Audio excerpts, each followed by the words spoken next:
Assalamualaikum warahmatullahi wabarakatuh.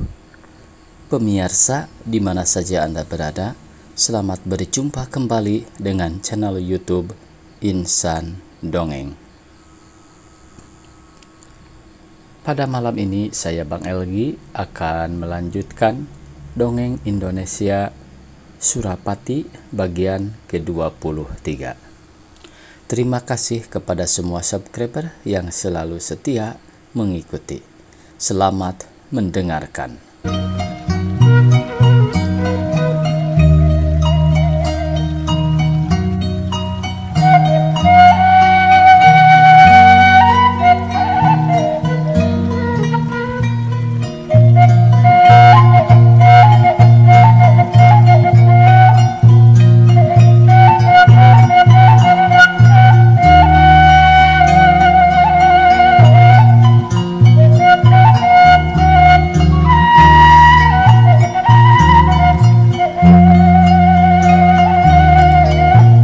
Sangat sulit buat saya hendak menerangkannya. Demikian ia menyahut dengan segan-segan, sedang air mukanya menjadi keruh pula. Curahkanlah, kata hatimu, supaya tentu jalan yang hendak kuturut. Tuan, kata Robert sambil memperbaiki duduknya. Yang hendak saya uraikan ini ialah kata hati. Oleh karena itu hendaklah Tuan suka menerimanya dengan timbangan yang sama tengah. Dan hendaklah Tuan suka pula menempatkan diri Tuan di tempat diri saya. Mulai dari saya membuka mata sampai kepada saat terbukanya tabir yang melindungi sejarah kelahiran saya, yaitu tidak kurang dari 20 tahun lamanya, maka adalah saya hidup dengan keyakinan bahwa saya orang Belanda, orang tua piaraan yang disangka ibu bapak kandung. Pergaulan saya, pendidikan saya, tunangan saya, semua Belanda. Hanya kulit saya saja yang senantiasa menjadi pertanyaan bagi sekalian orang yang tidak mengetahui hal ihwalnya kelahiran saya. Tapi sekalian sahabat dan kenalan mengenali saya sebagai Robert van Reygen, anak seorang Belanda yang ternama di kota Amsterdam. Oleh karena company hidup bersengketa dengan orang Bumi Putra, maka tak usah heran bila nama orang Bumi Putra sangat buruk disebutnya di dalam pergaulan orang Belanda. Dan sejak hukum alam, mau tak mau saya pun turut benci kepada bangsa itu, meskipun belum pernah saya bertemu dengan mereka, apalagi dirugikan atau diperdayakan oleh bangsa itu. Sesampai saya ke tempat ini, di bawah hanyut oleh aliran nasib yang malang, saya membubuh sumpah bahwa saya akan setia kepada company dan akan memandang musuh company sebagai musuh saya sendiri. Sebenarnya sumpah itu tidak berguna, sebab sebagai orang Belanda yang berutang budi pula kepada orang Belanda itu adalah menjadi kewajiban saya buat membela kepentingan negeri Belanda, negeri saya sendiri. Dari pimpinan tentara company, saya mendapat perintah akan turut menyertai ikhtiar hendak menghancurkan kekuasaan Surapati, karena Surapati itu dipandang sebagai seorang musuh yang sebesar-besarnya bagi company. Dan kepada seorang sahabat baik saya telah berjanji akan membalas sakit hatinya terhadap si Untung, karena budak belian itu telah membunuh ayahnya. Siapakah ayah sahabatmu yang telah kami bunuh itu? Kapten Tax, 20 tahun ke belakang. Darah Surapati makin naik. 20 tahun pula lamanya ia merindukan anaknya yang sulung.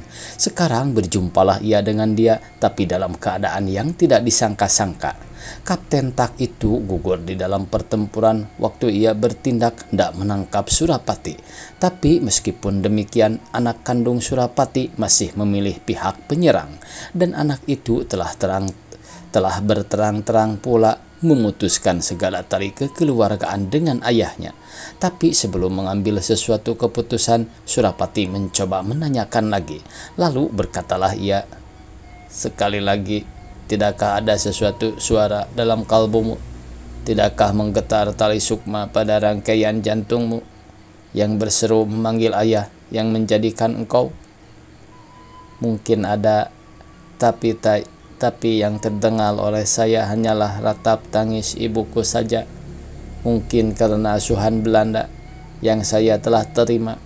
Mungkin juga karena ibu saya ada bertempat pada pihak yang dirugikan. Tuan maklum, di dalam suasana yang sedang berlaku pada dewasa ini, sedang bangsa Belanda dan bangsa Jawa bunuh-membunuh, amat sulit bagi saya akan menumpang pada dua perahu. Tiap-tiap orang akan terpaksa memilih pihak, dan saya telah memilih pihak orang Belanda. Mungkin karena panggilan darah, jadi tidak mungkin buat saya akan hidup sebagai anak Surapati. Cukup, kata Surapati sambil bangkit dari kursinya, lalu mundar-mandir di dalam kamar. Engkau akan tinggal di sini sebagai tawanan. Lalu ia memanggil seorang pengawal dan memerintahkan, bawa kembali orang ini ke kamarnya. Di Kabupaten Wirayuda, Robert diperlakukan sebagai orang tawanan yang istimewa, meskipun ia ada mempunyai kemerdekaan bergerak yang terbatas dan boleh meninggalkan kamarnya. Tapi ia pun tidak hendak keluar kamar itu jika tak ada perlunya. Jika ia tidak ditanya sepatah kata pun tidak terhambur dari mulutnya. Lakunya sangat angkuh. Bupati Wirayuda tidak mendengar hal ihwal Robert dari mulut Surapati, tapi meskipun demikian, yakinlah ia bahwa tawanan itu ialah anak Sujana. Hanya dari pihaknya ia pun tidak hendak bertanya bersiasat pula. Pada suatu hari pecahlah kabar bahwa tentara Belanda berjumlah 1.500 orang telah sampai ke Surabaya, disambut oleh Dipati Surabaya dan Penembahan Madura, Pangeran Cakraningrat. Surapati yakin bahwa ia sebenarnya tak usah menakuti Laskar Surabaya dan Madura, karena pembesar yang berdoa itu adalah masuk bilangan sahabat yang hanya terpaksa pura-pura melakukan peperangan.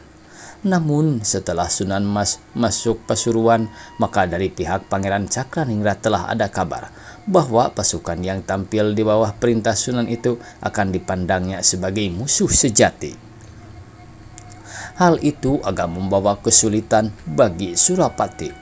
Robert alias Walter mendengar pula tentang bersiapnya tentara kompani di Surabaya itu, maka ia pun menjadi gelisah karena sekonyong-konyong dirasainya lah kewajiban sebagai mata-mata masuk ke Pasuruan itu.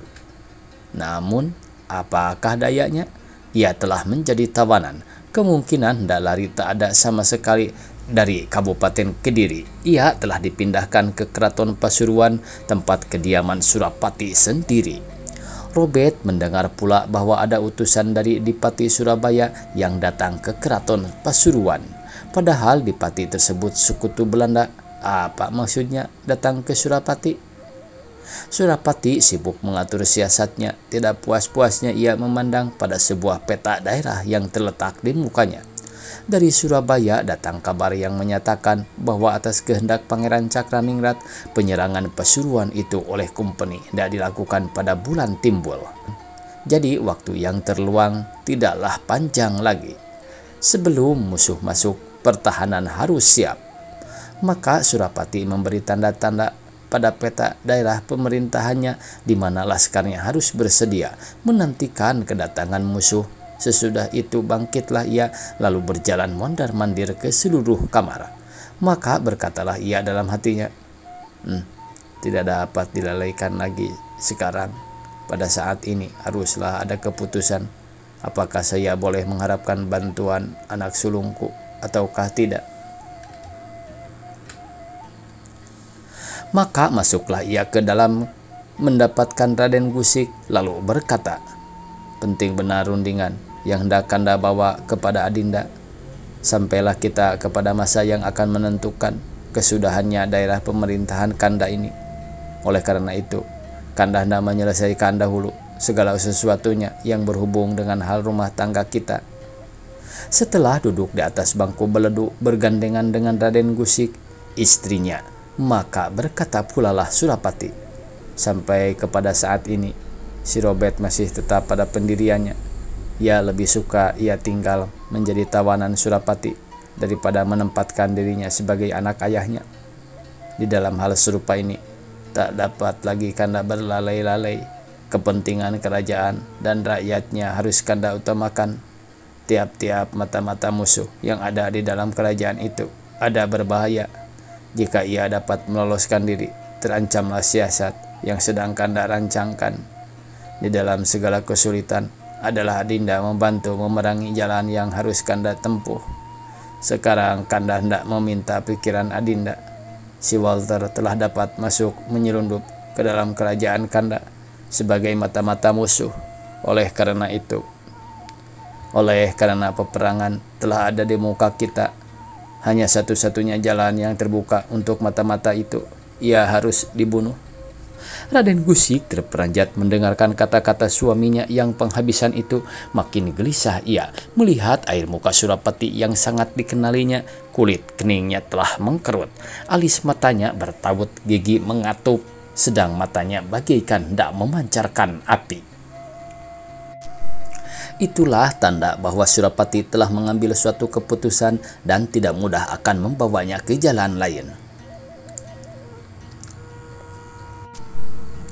Tapi oleh karena pertimbangannya diminta oleh suaminya itu, maka berkatalah Raden Gusik dengan suara lemah lembut, "Kanda, Tuhan tidak akan mengizinkan bila seorang ayah melekatkan tangan pada anaknya sendiri dan mencabut nyawa anaknya itu. Anak itu adalah darah dan daging ayah sendiri." "Tapi ia tidak insaf akan dirinya," sahut Surapati sambil menggertakkan giginya. "Ia berasa menjadi orang Belanda dan memilih pihak orang Belanda yang bermaksud hendak menghancur leburkan kerajaan ayahnya sendiri. Sedang kematian Kapten Tak dalam pertempuran dengan Kanda disesalinya, dan berjanjilah ia kepada anak Kapten Tak itu. Katanya sahabatnya hendak menuntut balas atas kejadian itu. Mungkin ia belum insaf akan dirinya, Kanda. Berilah Adinda kelapangan untuk berunding dengan Robert. Jika Adinda menghendaki perundingan itu, Kanda tidak akan berkeberatan. Tapi percayalah Adinda bahwa segala ikhtiar Adinda akan menjadi sia-sia." Surapati meninggalkan keraton, memberi kesempatan kepada istrinya buat berunding dengan si Robert. Robert ditempatkan di dalam suatu kamar yang tidak terkunci dari luar, dijaga oleh 6 pengawal di muka pintu. Raden Gusik masuk ke dalam kamar itu, memerintahkan kepada sekalian pengawal supaya mereka agak menjauh. Didapatinya Robert sedang duduk termenung. Setelah duduk berhadapan dengan Robert, maka berkatalah Raden Gusik, "Robert, beri izinlah ibu berhadapan dengan engkau. Secara seorang ibu menghadap anaknya, rupamu dengan pengantin adalah bagai pinang dibelah dua. Jadi bagi ibu tidak berasa susahnya buat memandang engkau sebagai anak sendiri." Robert mendengarkan kata-kata yang keluar dengan manis dan ramah tamah itu dengan laku yang agak heran. Ia memandang kepada Raden Gusik seolah-olah hendak bertanya, apakah maksudnya maka budi bahasanya semanis itu. Rasa cemburuan tergambar jelas pada mukanya ketika ia bertanya, "Apakah maksud Gusti? Maka Gusti mencari saya ke tempat ini. Nama saya ialah Walter." Raden Gusik tidak hendak mengindahkan sikap Robert yang menampik itu. Budi bahasanya tinggal manis ketika ia bertanya pula, "Robert, insaflah akan dirimu. Ayahmu mengandung cita-cita hendak menyambut kedatanganmu sebagai kedatangan putranya yang sulung. Ingin benar hatinya hendak mengasuh engkau, agar pimpinan kerajaan ini kelak dapat diserahkannya ke tanganmu. Sebab engkaulah putra sulungnya. Ibu yakin bahwa pengantin tidak nanti berkeberatan atas perubahan yang kelak akan timbul pada kedudukannya. Dan percayalah engkau bahwa ibu pun akan menerima perubahan itu dengan segala tulus dan ikhlas hati. Maksud ayahmu hendak mengangkat engkau menjadi panglima perang, menghadapi peperangan yang akan pecah sebentar lagi.